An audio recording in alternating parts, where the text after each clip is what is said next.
Hey there!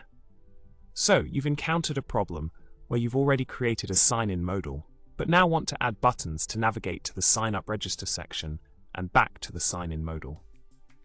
Fret not, it's a common dilemma many face when customizing modals. If you're scratching your head over how to integrate these navigation buttons seamlessly, you're in the right place. Let's dive into the solution that can make your modal more user-friendly. The key lies in utilizing a button group component provided by Bootstrap.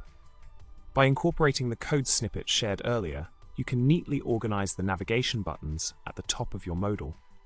The button group consists of two buttons, one for registering and the other for signing in. This setup enhances the modal's functionality and guides users effectively. Make sure to adjust the styling to align with your design preferences.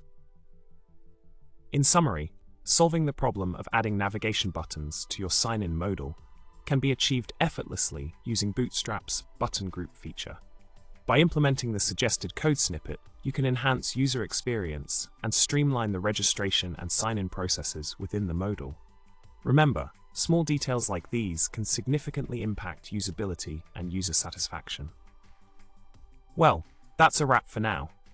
If you found this information helpful, don't forget to hit the subscribe button, like the video, and drop a comment below. Happy coding, and until next time.